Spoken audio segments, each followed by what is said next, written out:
Network, we would like to remind everybody that certain topics of discussion may not be comfortable for all listeners. Certain viewpoints may not reflect those of our partners, sponsors, affiliates, our hosts, or that of our guests. We would like to encourage everybody to keep a respectful and open climate of discussion for all topics, no matter how disturbing they may be. So viewer discretion is advised.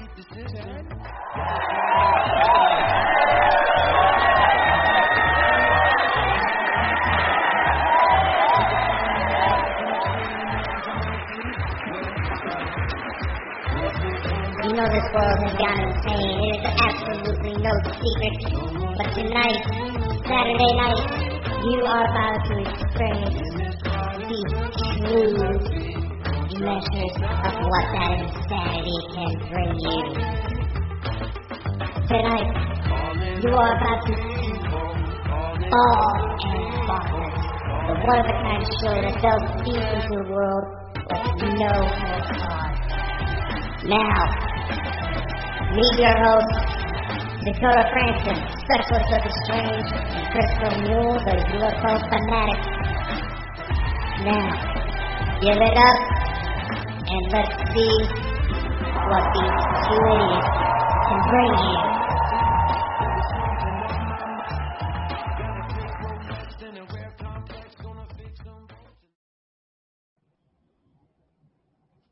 Welcome, ladies and gentlemen, to another Saturday night. Tonight, Chris and I are joined by Simon Clarke, who wrote the book, This Will Blow Your Socks Off 2. Quite interesting stories that have come up when we're just doing our usual pre-show BS and around. So, Simon, why don't you go ahead and introduce yourself to our public real quick? Hi, Simon Clarke. I have a background in engineering, 15 years working on aircraft, repairing aircraft, and most of the last 15 years on aircraft design. So I think I've got a good understanding how a lot of things work, and especially when we're looking at things that fly in the sky that shouldn't. Ooh, I mean, has some questions for you later. Well, that's actually, I've got some questions for you too, because I'm really interested in aircraft. My father, he does the model jets and stuff like that. And the aircraft design.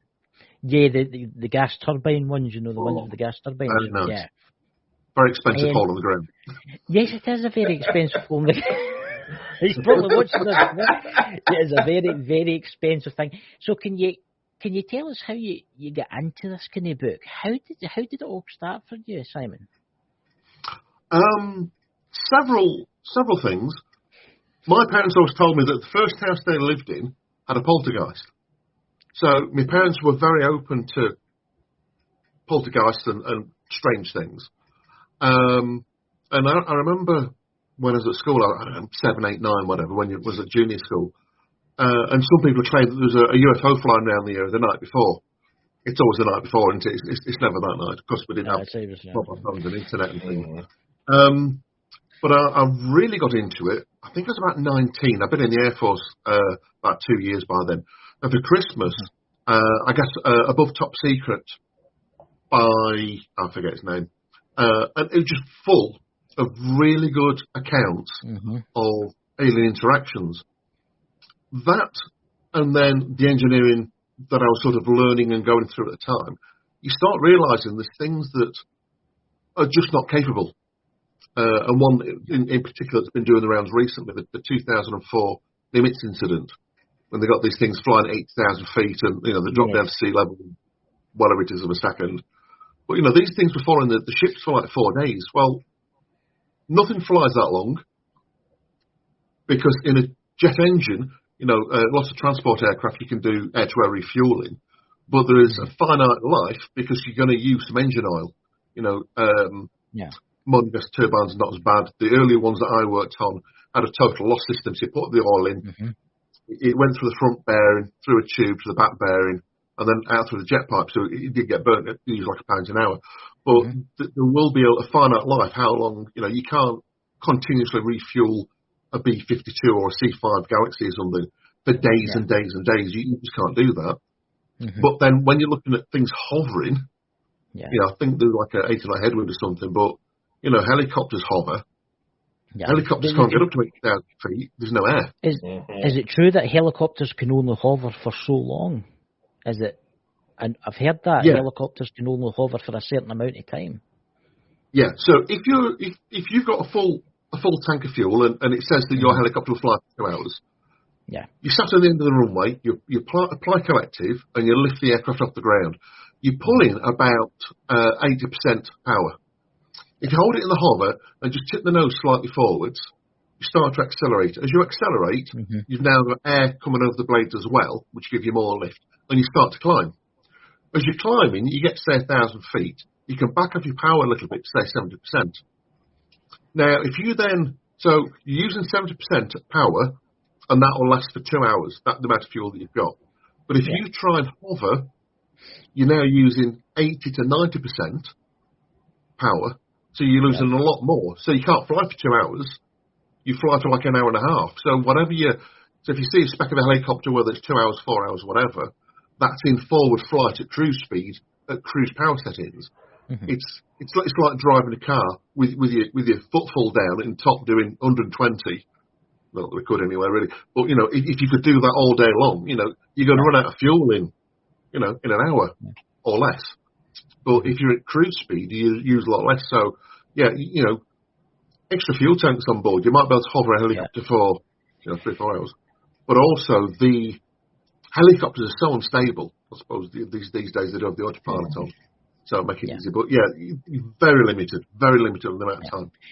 So out of pure curiosity, what is your thoughts on UFOs? Where do you think they come from, and what do you think they are? On some of them, because some of them I think are military, because I do think we have got some secrets stashed away, especially the Americans, because they spend enough money on their military. Oh yeah. But obviously, I'm a big believer in the UFOs. I'm a big believer in extraterrestrials. What's your thoughts on that? So, where do they come from? Not a clue. Well, not here. Well, not here. Yeah. I listened, and this again comes down to my experience. So, if you listen to Bob Lazar, so he described, for anyone that hasn't heard of Bob Lazar, he described working near Area 51 at a place called S4, where there's a hangar full of different UFOs. And he went inside a few times because he had to look at things. And someone said to him, and he said there's like shelves and things. And somebody said, how are they fastened on? Are they riveted or bolted on? He said, neither. They're just sort of moulded into the wall.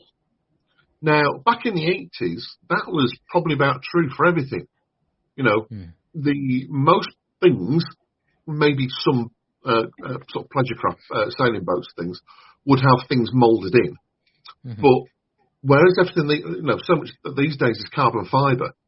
But that's how you'd make it. You'd actually have the way that you'd build this thing up. It would, you make carbon fibre by putting layers in, or the sticky pre-preg. Then you cover it in a soft wadding. Then you put plastic all over it and you vacuum it. Now you either vacuum it to cold cure it or you put it in autoclave, which heats it up. But it's vacuumed, so there's lots of pressure to squash all this together. So when it comes out the autoclave, or when it's finished setting, you take all this off, and basically you have a panel and you have a shelf sticking out, but it won't be obvious how it's held on. It's just in there.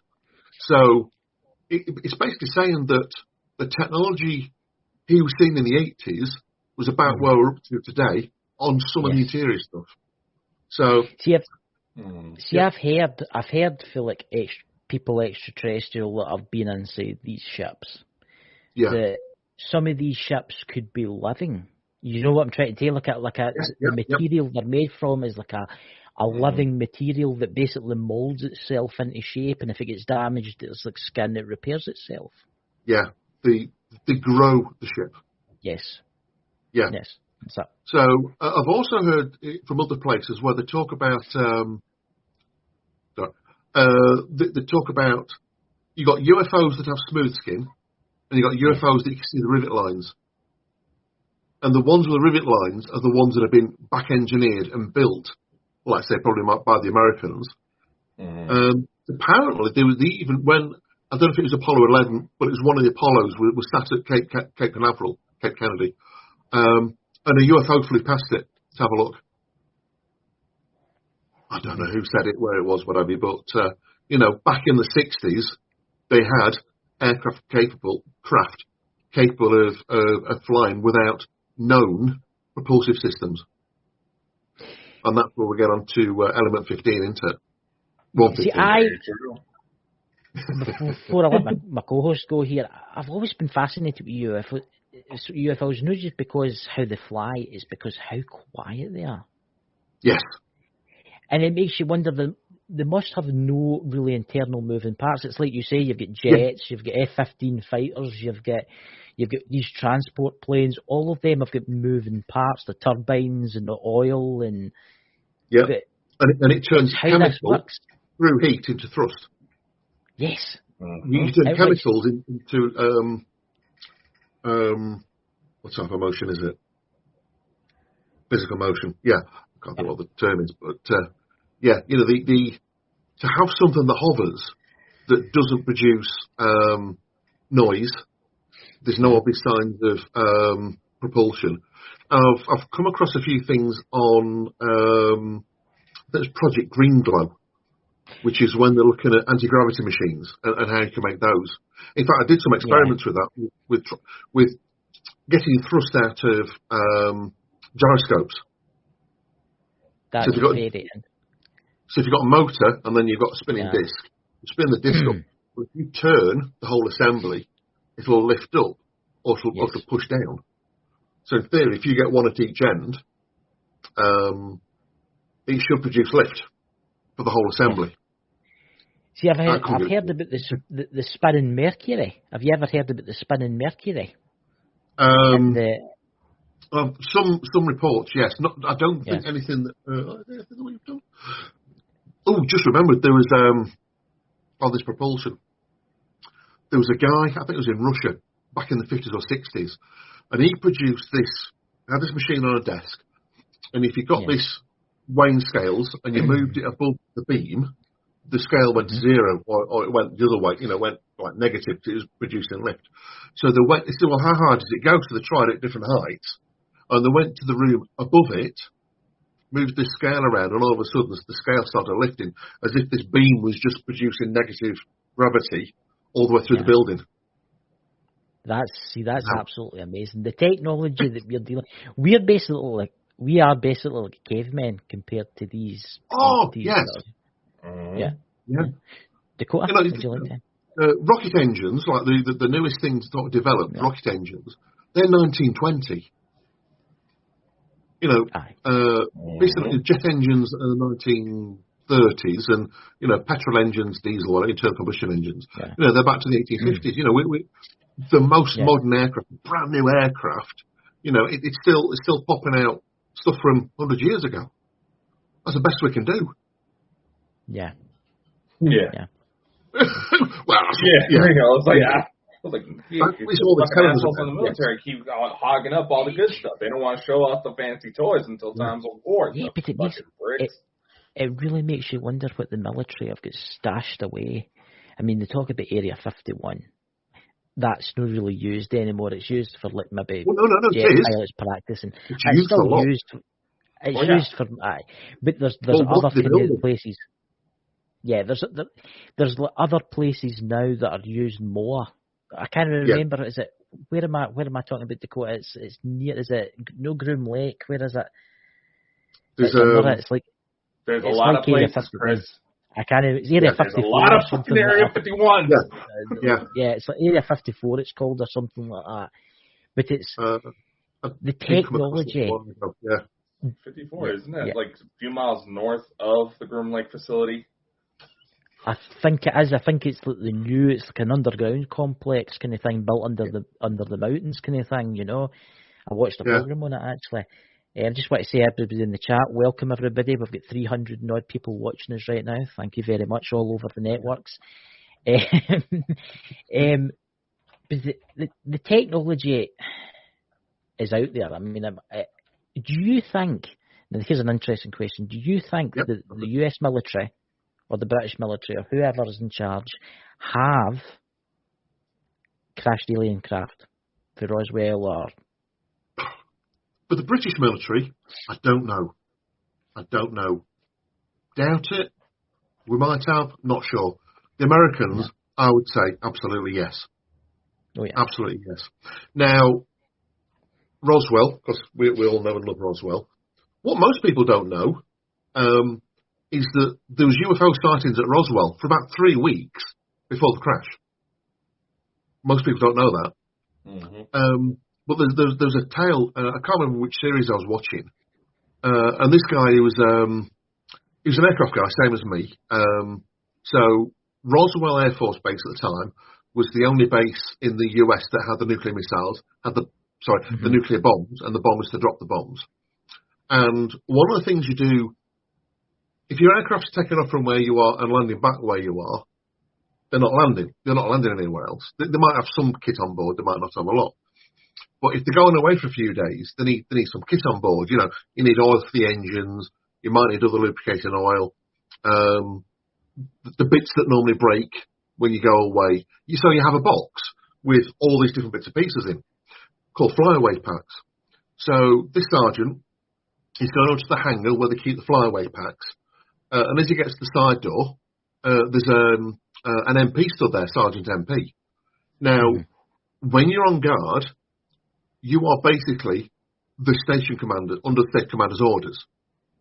So I've had it before where I found some wires under a car when I was out in Germany, when we were inspecting with the mirror. And I said to the sergeant in the car, I was just like a lowly rank. I said to the sergeant, can you get the car, please, sergeant? And look at it and tell me it's okay. He says, it's my petrol pump. That's very good. Thank you, sergeant. But can you get out of the car, please? Because it's like, I don't care what rank you are.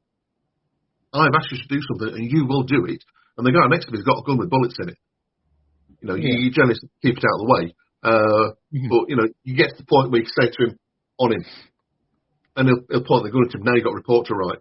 But it's like, so eventually this guy sort of realised that I wasn't going to give up. And I was well within my rights because you're not there representing you. You're there representing state commander's orders. So as this MP stood at this side door, and the guy says, excuse me, Macca, he said, I need to get in, drop this off. He says, you're not allowed in. He says, but I need to get in to drop these off. He says, you're not allowed in. So the next thing the MP does, as the guy takes another pace forward, he reaches for his holster and just holds onto his gun. He doesn't pull the gun, he just holds onto it. Well, the engineer knows, because he's done guard, that when somebody touches the weapon like that, the next thing is, the next action forward is you pull it out, and the next action after that is you make ready. The next after that, you don't want to know. Yeah. So if he's touching it, then he's scariest. So you have to turn around and go back, and it's like, don't bother taking anything over there, fellas. Just leave here because we can't get in. It's like, well, why can't we get in? It's like, I don't know. And this MP stood there, and, you know, it's military policeman. We can't get in. And you go, well, why is that happening to the hangar that they store this in, that has aircraft parts in? Is there something in there that is secret? Yeah, you know, there's little things, being ex-military and being an engineer, that I and other, you know, ex-military and ex-engineers can pick up on that other people perhaps don't notice. Do you think there could have been anything else in there, like maybe like weaponry?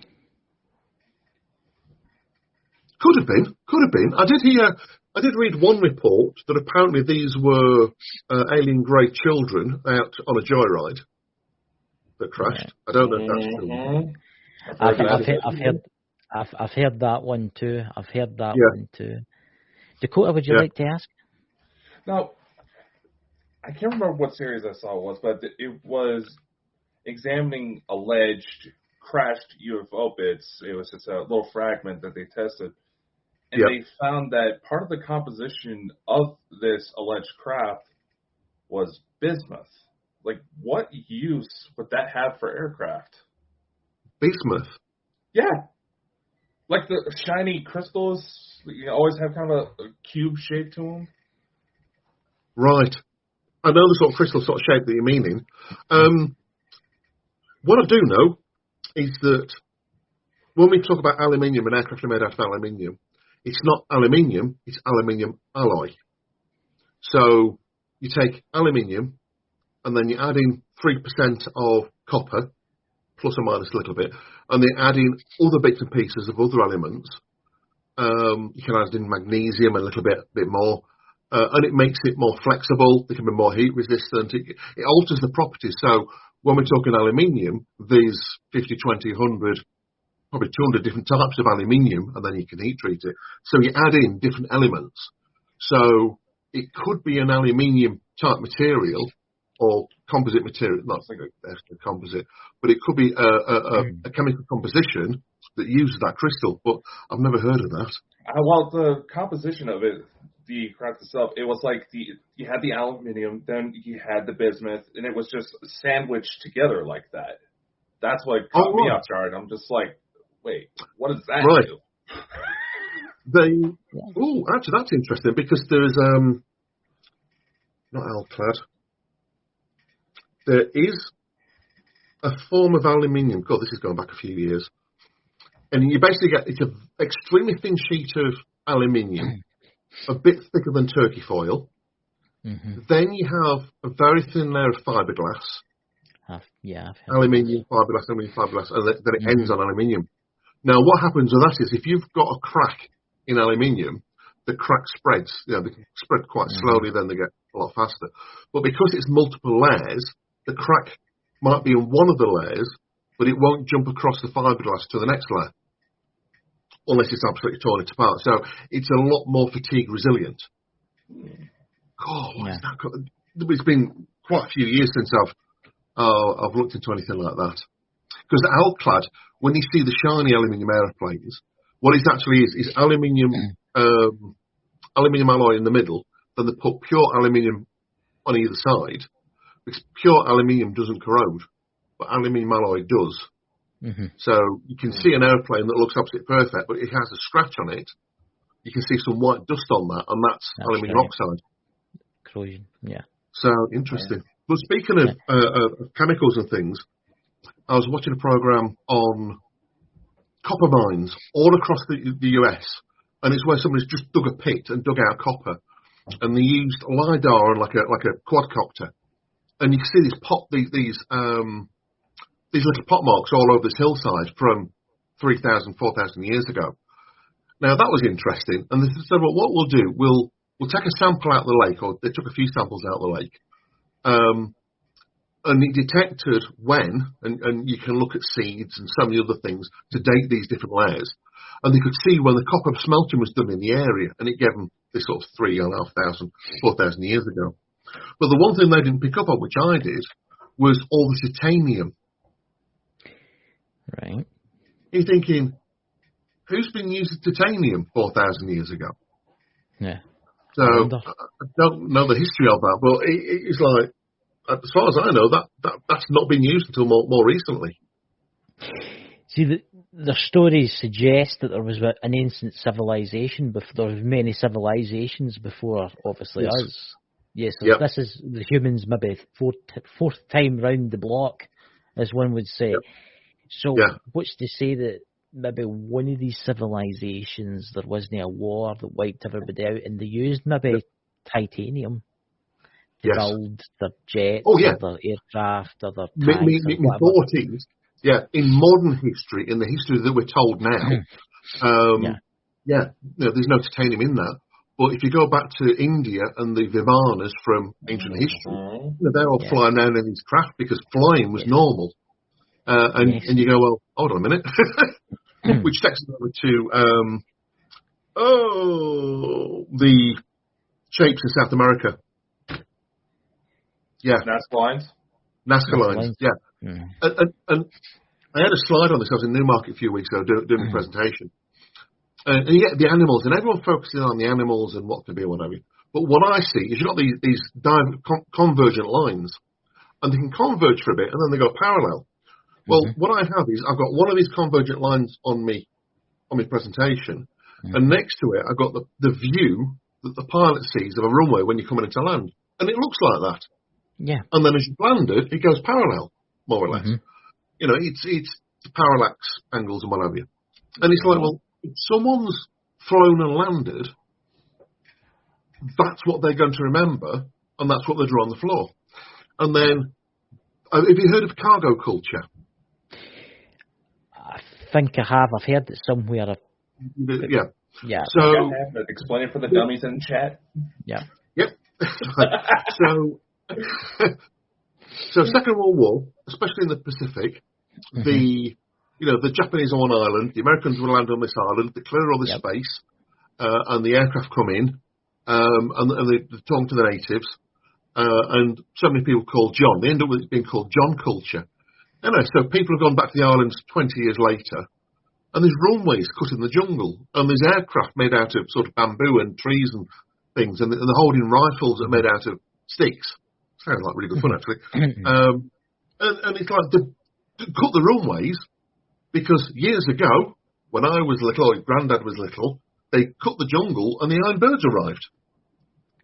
And you sort of look at the Aztec line, the Nazca lines, and you look at the cargo culture, and you go, it's like these people have been shown something, and that's what they're trying to replicate, that they've landed at runway places, so we're going to build them here, and wait for the things to come from the sky. See, I've always been fascinated with the Nazca lines, because it's a place that's always fascinated me. It makes you wonder. Yeah, there is. See the runways. I know what you're talking about there.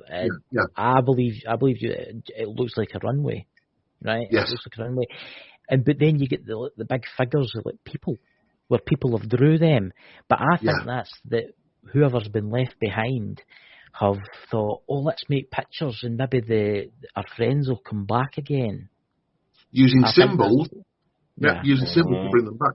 Because I know some people have had alien experiences, and they've been taught these symbols. Yes. So it's like, I'm trying to think of one. If I give you like a 3-point with a circle around it, you think Mercedes. And then you're thinking it's Mercedes cars and Mercedes da-da-da-da. So one little symbol can mean like a whole chapter or a few paragraphs at least. And that's the sort of language that the aliens use. So, and like I say, it's almost like they've drawn these certain animals on in certain areas that if one of their species flies over it, they go like, they need rescuing, and they've been there for ages. Yeah. So it could be something like that, yeah. Yeah, I think it's fascinating. I mean, somebody... what's that? I thought you were going to show us something. I was just thinking it's fascinating because have you ever seen the reports with the American military how they've came across these UFOs that their bullets and their rockets will just go right through? Do you know find that fascinating? How is that possible? It's like where am I talking about here, Dakota? I can't remember the incident, but it was there was a couple different incidents where that happened. There was the Battle of Los Angeles, where, well, granted, it's you can follow the times that everybody's stressed out, and when you're in times of high adrenaline, your vision gets distorted. That just happened. But there's also an incident where, like, stranger at the Pentagon, Val Thor, he allegedly gave the people that he spoke to his uniform, and they tried shooting all sorts of weapons at it and did nothing. It's like it dematerializes. It's like the ship knows, right, the spaceship's flying along, and it's like, oh no, here comes a pesky human, they're going to try and shoot at me. So they do something to their ship, and it just goes right through it. And they're like, I've never read anywhere they've gone through it, but you can maybe sort of see how they've done. But I think I've come across somewhere they've shot the missiles at it, and the missiles have just missed it completely. It's like the missile couldn't find it, or it's locked on, and they'd sort of zapped it, so it was locked off. Yeah. I mean, do you know about the story? I think it's true, I'm not sure. That there's a policeman on the A1 trying to stop people for speeding, so he's got like a speed gun. Yeah. And then there's a car coming up a side road from the east. So he gets his laser, shoots it at it, and next thing it stops working. Oh, what the hell's up with this then? But it had a reading of like 300 miles an hour before it turned off. So what the heck's this then? Anyway, so they got in touch with the Air Force and said, do you know anything about this? They went, yeah, he's lucky. Because he's up to radar this way as the tornado's flying towards him, 50 miles away, whatever it was. Because he got this radar, an unknown radar, he didn't know what it was, so instantly activated all the systems, armed the missile, ready to go, and all the pilot had to do was squeeze the trigger. So this policeman and his little speed gun and his police car nearly got blattered to smithereens, by this my God. anti-aircraft. That's a little scary. I've heard incidents like that, but so damn. if there's any police officers watching this right now and you're doing some speed enforcement and you're next to a military place, just let those speeders go. Oh, God. If you're doing 300 miles an hour, let them go. Yeah. If they're going too quick, you know. I'm assuming you guys will have read The Day After Roswell by Philip Corso.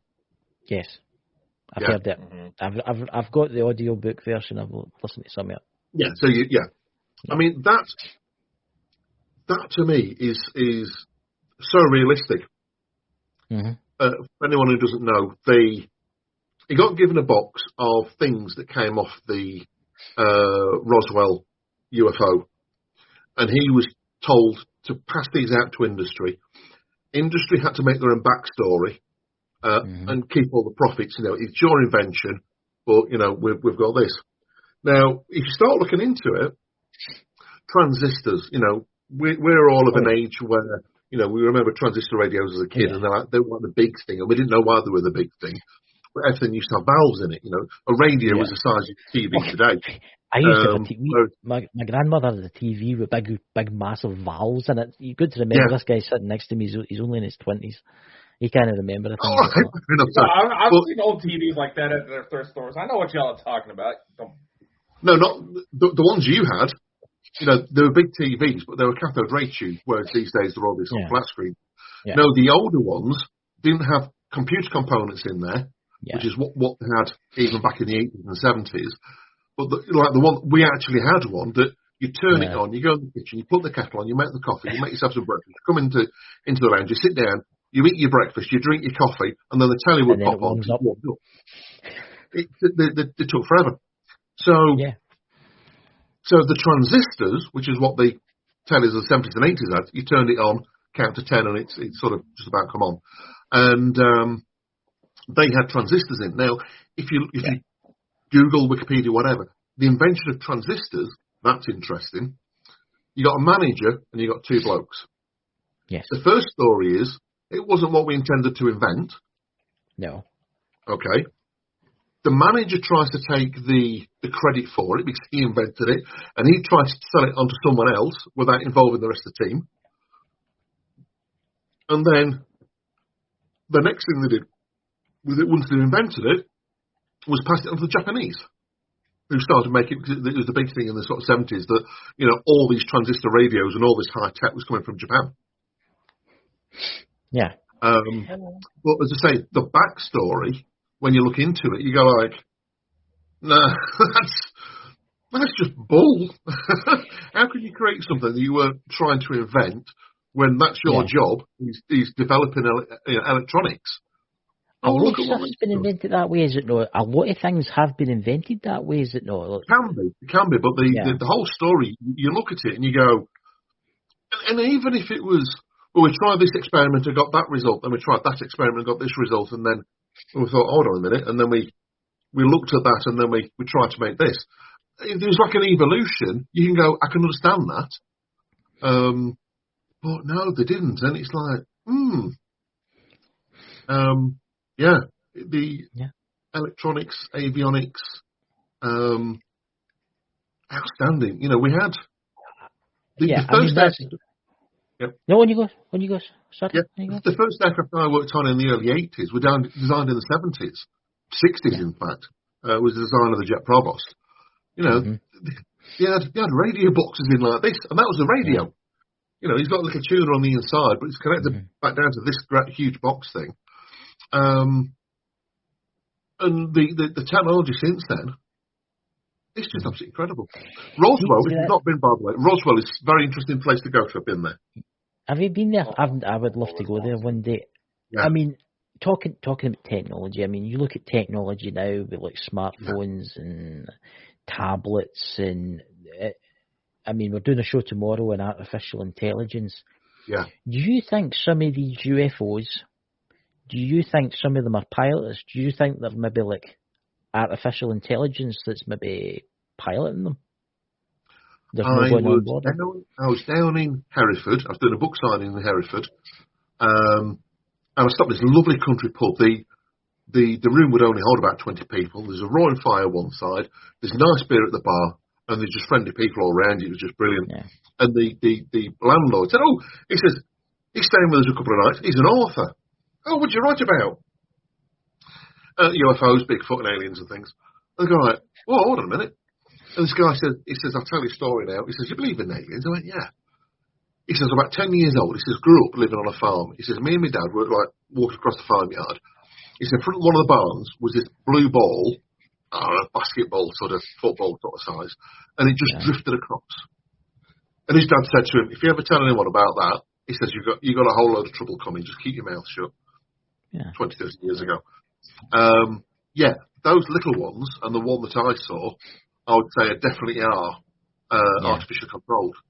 But, if you look at how Teslas are coming on, and at the end of this month, Tesla's got an AI day, and they're developing full walking robots, and a lot of the training for robots is coming from the cars. And before the show, I was chatting with these guys and saying, and I didn't think about this, but Teslas, they've got cameras all the way around the car. I think there's 8 cameras. Now, you and I would have probably thought that the computer gets all these 8 pictures and then sort of works out what's happening and then takes that through the AI. No. What it does is it creates like a circular picture around the car. So it's a full perspective, situation awareness, that's what I'm trying to think of. So it knows what's where all around the vehicle, and then the AI works on that.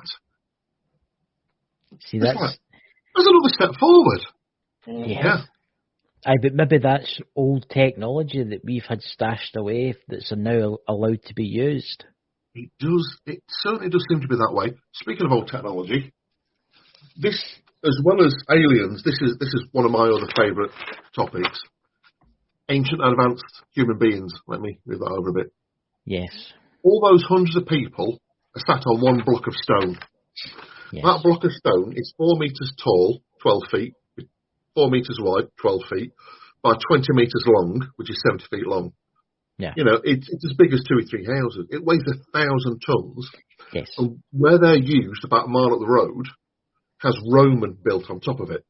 And all the Roman blocks are like little tiny Lego blocks compared to this sort of reed block underneath. See, I've had arguments with people like the pyramids, for instance, right? Yep. And they're like, "Oh, it was lots of slaves that made them," and that take a long time to build, right? Yeah.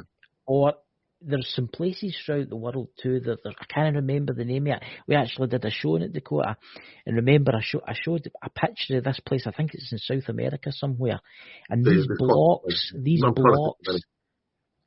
blocks are like perfectly made, and they're thousands of years old. Yes. And they look like they've been made in like a 3D printer. They look like they've been made to perfection. Or they've been moulded.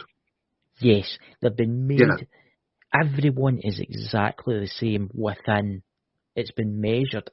Even to this day. So close together that you can't get a sheet of paper between them.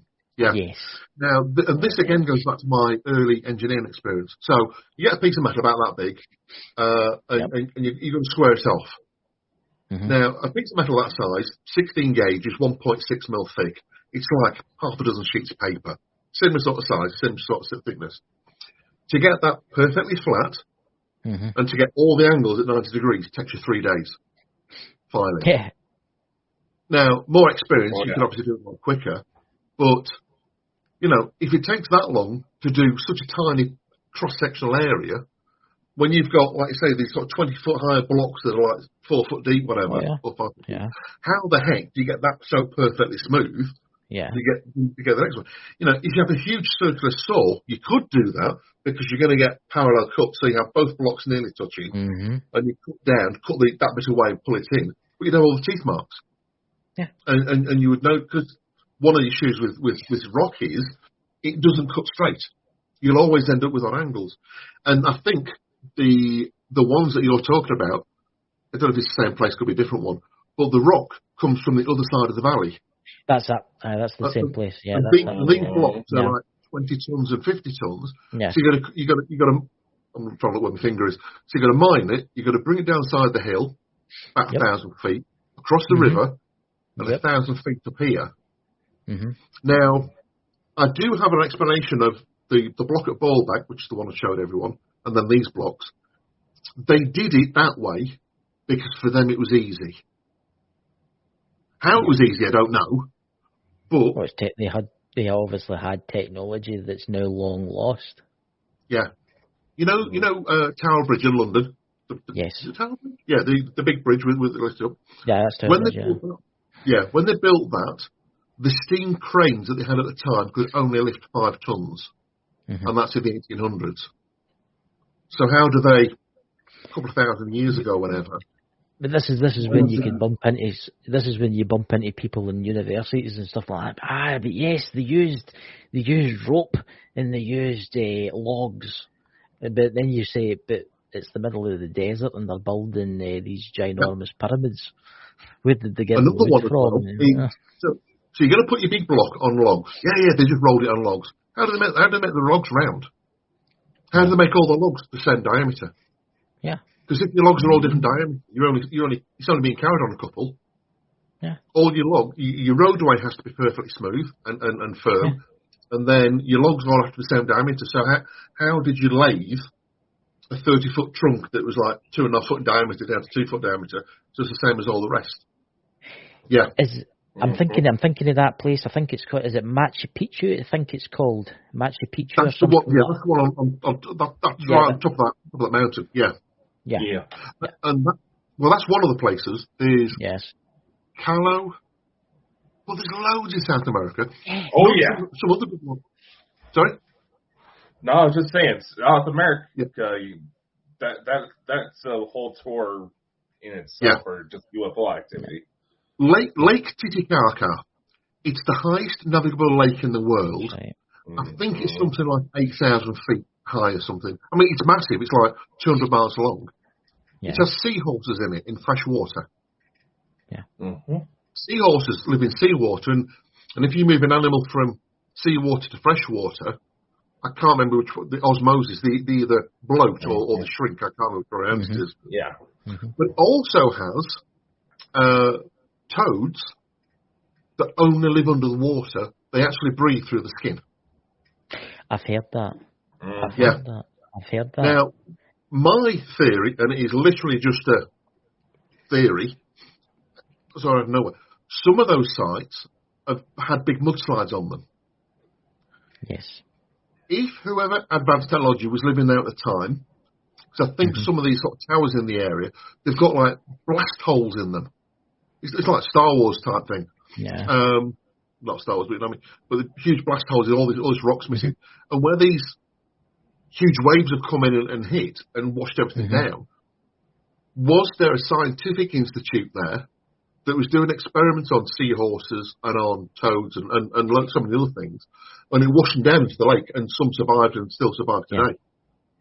It's quite interesting you say that, because obviously you get all these strange creatures.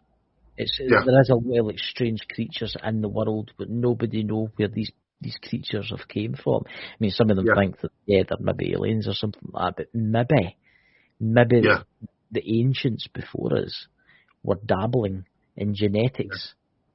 And then, there is proof in that. That's book number 3, by the way. Well, I start talking about genetics. So, 2014, 2 guys in was it Afghanistan or Kazakhstan? It was over that way somewhere. They looked at the entire human DNA. Yeah. And they went, there's actually coding in here.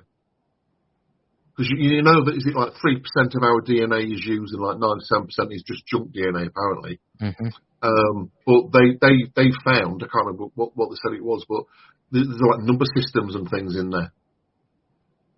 But and this is where I go for the tangent again. That if you look at chimpanzee DNA, 6 million years ago, there was a common ancestor, common ape, which we are related to, and the closest relative we have is the chimpanzee. Humans developed about 300,000 years ago. Chimpanzees developed 250,000 years ago. All apes and monkeys have 48 chromosomes. We have 46. Yes. And when you look at the first 3 chromosomes, you look at the chimpanzee ones, you look at ours, It's like the middle one, the number 2, has been cut in half and Cut in attached half. to these two. You look at them and you go, well, they all match, more or less. But it's been chemically spliced. Someone has spliced our DNA. Yeah. That's like getting into the Anunnaki kind of talk tales and stuff like that. Where Oh yeah. Yeah. I mean, what's your thoughts on the Anunnaki? What's your thoughts on that? Well, you know, as far as I'm aware, when the Russian guy that translated them, I can't remember what he's called. Can't think of his name, but the Russian guy translated loads of these tiles. As far as I know, he didn't have an agenda. He was just translating what was written. You know, and on some of them, they found the history of the Great Flood. Mm-hmm. You know, the Noah's Ark story. The early Christians were captured by the Sumerians, I think, and they were taught in their schools. Because I think they were there for like a couple hundred years. And then when they allowed them to go back, they now had the story of Noah. But they learned that in their schools. And I think it's in the British Museum, is that one now. It's like a 3/4 one of the story of Noah. But as far as Zachariah Sitchin, as far as I'm aware, he didn't have an agenda. He was just saying, well, that's what he says. You know, okay, some interpretations might be slightly out, but, you know, if a species came from a strange planet in our solar system, and did alteration to the existing bipedal mammals on Earth at the time, that could be absolutely right. Yeah. Now, the way I describe it in book 2 is that aliens, humans, and Bigfoot, it's all related. Yes. Because when the Anunnaki came to Earth, and this is just a sort of throw it out sort of theory, they found Bigfoot. And there are several different types of Bigfoot. There's Bigfoot who's too strong, intelligent, has some better skills than us, but would be hard to control. So they want to dumb it down a bit, make it a bit shorter, make it a lot less strong. Well, that's us. That's humans. Yes. Oh, so the reason why we have 46 chromosomes, not 48, is so they could breed us with something. So if you get an ape, make it have 46 chromosomes, and then you can breed it with something else that has 46 chromosomes to produce us. You know, most people don't know this, but you know, hung like a donkey is quite a common phrase. And one of the reasons why donkeys, whales, horses, and everything, you know, they actually have a penile bone. Yes. You know, we basically have a big sponge, whereas all these animals have a penile bone. Now, which mammals? All of them. All apes and monkeys. I think there's one monkey, but it's so tiny it doesn't have one. Yeah. Whales, dolphins, horses, cows, pigs. You know, they all have this bone. It's up, it's down, and we don't have it. And then there's like so many other differences that all these other animals have that we are completely different to them. You know, I mean, we're basically hairless. Why? I mean, what? Yeah. I think the stories are true. I think that we were genetically made, and a lot of people are like, oh no, Darwin's alright, Darwin and all that kind of stuff. And I think we were created for a reason. Yes. You know, I think we were created for a reason. That I do not know. For anybody watching right now, I don't know the reason. But I'll hand you over to my co-host Dakota. Dakota, do you have any questions? Because we're actually starting to run out of time. I know, it's up and flown, man, isn't it? I know. Oh, it happens every time. But no, the Anunnaki, it's definitely an interesting situation, and where a lot of their depictions show them as looking like the engineers from the Alien movies. Certainly makes you wonder, was it them that they mixed with Bigfoot here? It would certainly explain why we're all of a sudden hairless. Because what advantage does it... You have all these creatures that have some sort of fat, they have some sort of fur. Even whales have very thin furs to them. Yeah. What's the advantage of all of a sudden making an animal hairless? Well, in my first book, I will just plug it. So this was the original Blowy Stock Bottle. Yep. And I go through a list in there of the differences between apes and us. And there's so many differences, you know. Apes and monkeys, they don't have hair on the top lip. I don't think they even have hair. Did you know there's currently 6 different types of human beings on Earth? That's right. I've heard that. There's the haplogroups. Mm-hmm. So if you get like the South Americans, they have the dark hair. It's a very thick hair. They don't have any facial hair. The Orientals, North American Indians, they come from the Mongolia. Mm-hmm. There's so many. There's quite a few differences. Yeah. The link to your books in the chat. I just want to say the link to your books in the chat. Oh, People, if you excellent. could please click and buy it for Christmas. Yeah. Buy it for Yeah. So you got that one, and then you got this one. The first one. A couple of people have said to me, it does wander a bit all over the place. And I said, well, I did say at the start of the book that this was my journey. I was trying to write a book on. Yeah. I think I was trying to write a book on aliens. And then, as you're looking into that, you come across something else, and it's like, well, what the heck's that? Oh, I've never heard of it. So I follow that. Whereas in the second book, I've organised it into aliens, ancient advanced humans, and Bigfoot, and then like a conclusion at the end. Mm-hmm. But the third one, I'm partway through writing. I'm looking at DNA, life on Earth. Life on Earth. Life on Earth was bacteria until 541 million years ago. And then within 5 million years, you got creatures with arms, legs. Not arms, legs. You got legs. You got shells. You got brains. You got digestive systems. You got systems that worked in conjunction with bacteria. And it's like, I where think did they had that a come helping from? hand. I think Yeah, he had no. a helping hand. Yeah, I think Yeah, someone or something did something. Yeah.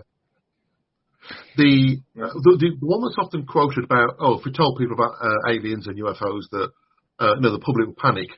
Well, look what happened when they did War of the Worlds on the radio. Oh yeah. Well, and again, this one's so I think it was 1936, 1937. It was before the war, but just before the war. Some of the people that were concerned, that did panic, thought it was the Germans were attacking. Yeah. Mm-hmm. I've heard that. Most people, monkeys. It was just all hypes. Yeah. I think for the human race to find out there's aliens, it is going to happen sooner or later. It's going to happen, but I think it'll happen in the next few years. I think we'll certainly get our closer. extraterrestrial friends, I think they want to be an awakening first. They want people to kind of realise that we're here, but we don't mean you any harm. Whereas, I mean, you've heard of Project Blue Beam, you've heard of is it Project Blue Beam? Where the fake alien invasion and stuff like that. And I don't think that personally. Look, I know for a fact, right? They've been coming here for a long time, right? And people are like, "Oh, what happens if they come in and take us out and kill us?" Or they might look. They've been coming here for that long. They could easily wipe us out like that. Oh yeah. Right. They could easily knock off an asteroid towards us. We couldn't do nothing towards it.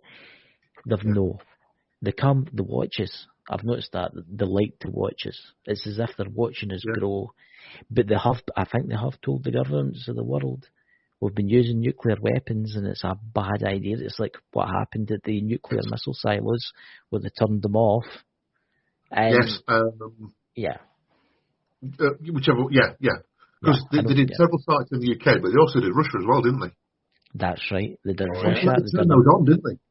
Yeah. They turned those ones on, but and then they shot there was a test missile as well, wasn't there, that was shot down in Florida. Yeah. Well, I mean, it's Charlie. Sorry. Yeah. I was just going to say there was Rendlesham Forest. That was an interesting case.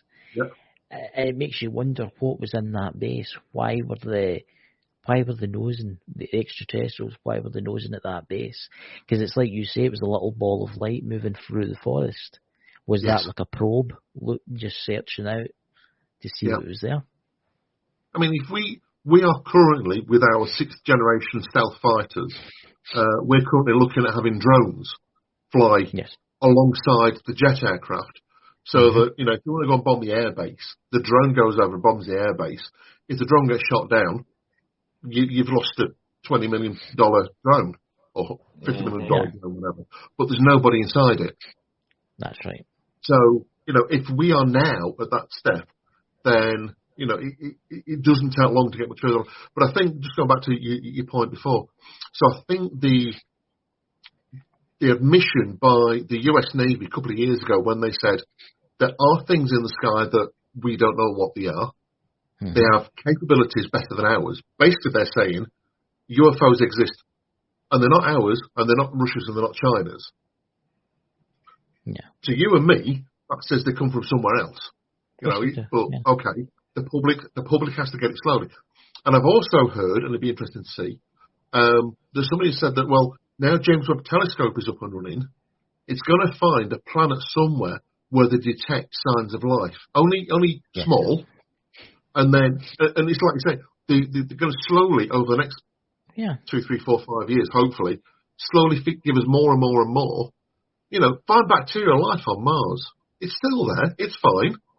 So life can form in other places. It's only bacterial. It's okay. And then they'll start building up from there, hopefully. I'll tell you what, we've got about 5 minutes left to the show. Yep. What's your opinion on Mars, the planet Mars? I cover that in book 2. Right. I found places there that look like they've been open cast mined.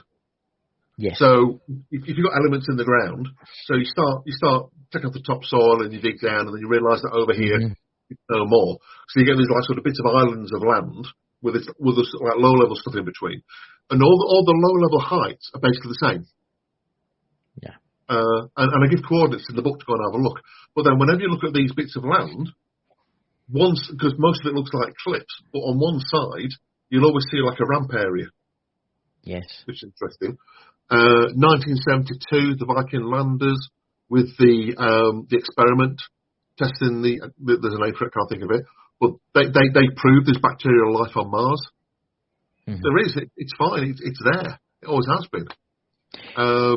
Anything bigger? I don't know. Probably not. I don't know. It makes you wonder. I mean, listen, we're going to have to get you back again. We're going to have to get you. What it is just absorbing all your kind of knowledge. I mean, all your books will be in the links below and below the video. And we'll have to get you back again for book number 3. Yeah. You know, but Yes. it's been absolutely. Would you like to plug everything anywhere that anybody can reach you? Simon Amazing Clarke on Facebook. That's always a good one. If anyone's got any questions, just Simon Amazing Clarke. You can email me at Gmail or Facebook, and all the books are in Amazon. So I've got a dozen books. I write all sorts, you know, anything sort of interesting or sci-fi. I even actually have a book on living on Mars, just using imagination and engineering knowledge. And yeah. I just do anything that's unusual. That's me. Well, I'm going to buy your book. I'm going to order it tonight for Amazon. Thank you. Because I'm going to order the first one first. I take it that's on Amazon too. The first one. Yeah, they're both on there. I think I've got about a dozen books in total that are on there. 3 Black Cats, How to Write and Publish a Book. But yeah, so if you are thinking about reading them both, then yeah, definitely go for this one first, because it gives you an insight into what I'm learning as I'm going along. And then, yeah, like I said, this one's a lot more organised. And note the use of the word too. Want something for a cold winter's night when the wind's howling outside and the snow's coming down. I think some of what I've written, you need to be under the quilt, you know, where it's safe. Trust me, I experienced quite a lot of supernatural stuff. I'm used to it now, you know. So, Dakota, would you like to say anything before anything about the show? Simon, thank you for coming on. It's certainly been an interesting show. Like Chris said, we're going to definitely have to get you back, because this is obviously more than topic. any time, guys. Yep. Thank you. Yeah. Loved it. All right. I just love that sort of stuff. It's great. Yeah. Thank you very much. Thanks to everyone. So, ladies and gentlemen, I hope you join us tomorrow night, because we're going to be talking about AI, artificial intelligence. It'll be a very interesting show, so I hope you all have a fantastic Saturday night. Catch you all, and see you all soon. Catch you later, dudes. Cheers, everyone. Bye. Bye.